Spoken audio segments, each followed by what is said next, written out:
Welcome back to a new 1203 Barrett TV revival episode. And in this episode, I am going to be going through talking about each of the bosses in Sly 1, Sly Cooper 1, the Devious Raccoonus, and talking about each of them and pretty much doing a rank, like best or worst to best, at least, that I would say. I guess you could say something like that, like a best to worst to best. And what's personally at the end saying which one is my personal favorite of the bosses in this first Sly Cooper. Because again, we are currently still on my walkthrough on Sly 2 when it comes to the ones that are out.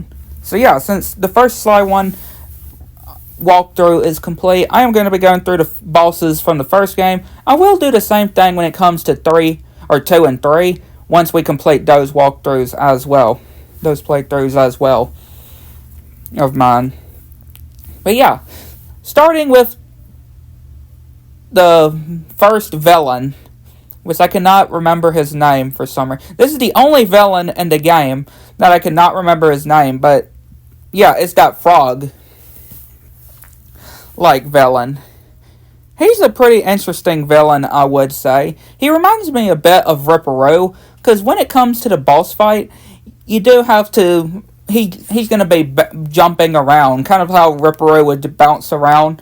And, yeah, of course you have to make him until he is all big, and then or not big, but goes little to his normal size again, and hit him. And then there will be parts where the platforms will sink into the water, and you have to jump on the one that stays. And him just swinging his tongue as well, which you have to make sure that you jump over. Not a very difficult fight. I mean, yeah, I did die several times on my first time playing the boss, but a pretty cool, pretty interesting first fight, I would say, but not my personal favorite. Yeah, not my personal favorite, I would say. But I do like the design of him and the whole mechanics for his boss. But I feel like he was kind of one of the overall weaker kind of ones. So yeah, he's up there on the worst, I guess, kind of part. And yeah, he definitely got took down for good, especially when Carmelita definitely took custody of him. And then we go to the second boss of the game, Mugshot. This one reminds me a bit of Koala Kong and Pinstripe.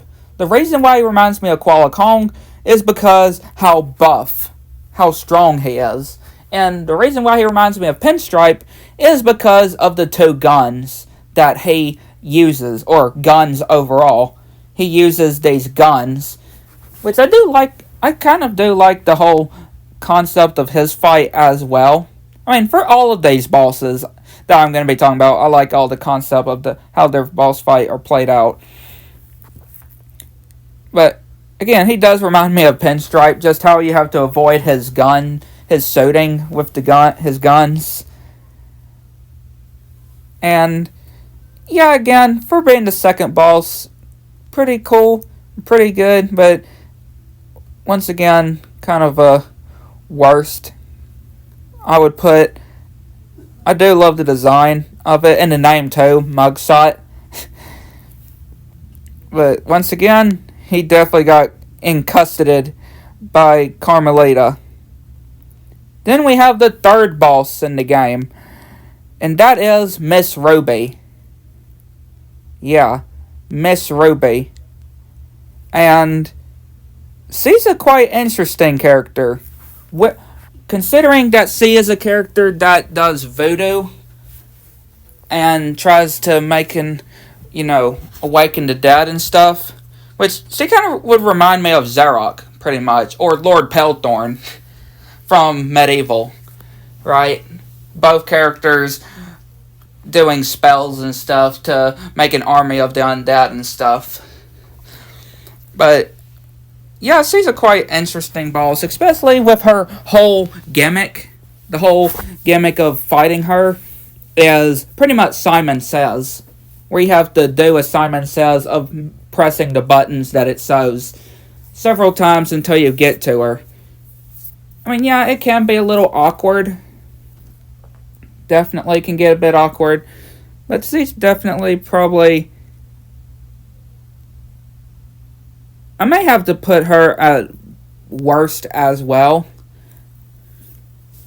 Again, even though I'm saying worst on days, I don't hate the whole fights or anything, but when it comes to how, just for the video, I would say, if I'm doing like a worst to best one, it would probably be worst as well. Even though I really do enjoy all these fights, I'd probably just put this one as well worst too. But yeah, so it can just be taking her chickens and stuff to custody in prison. And then we have the fourth boss in the game, Panda King.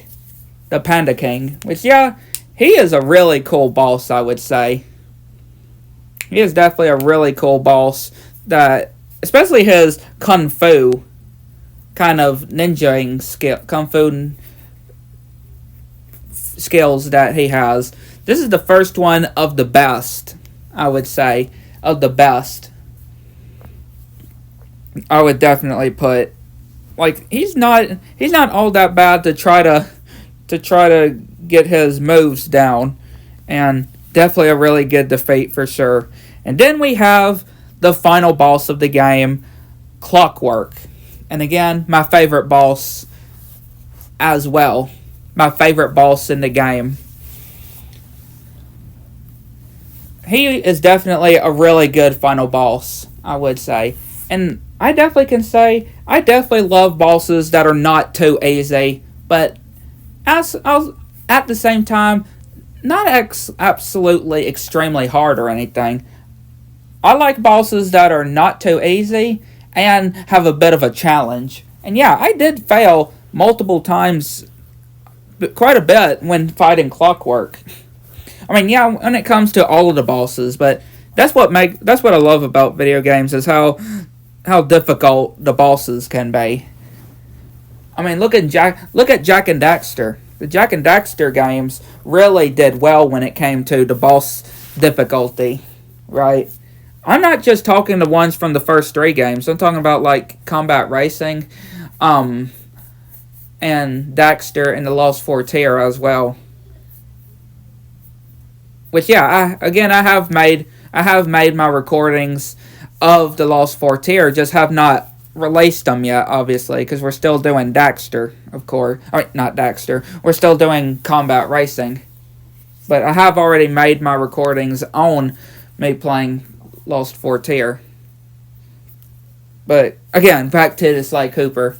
Again, giving examples with those, how I do love me some challenging bosses, and quite knowing I would probably have some when it comes to 2 and 3 as well, I would definitely say. But he is definitely up on the best. Again, my number 1 favorite of Sly 1 boss fights, I would definitely say. Again, I love all of the bosses in Sly 1, but if I had to do like a ranking, I would say the first 3 bosses would be at worst for me, and the last 2 bosses would be at best, I would say, for sure. But like I said, I'm going to be doing the same thing here when it comes to the bosses in Sly 2 and Sly 3 as well, once we get to them and complete our playthrough on those.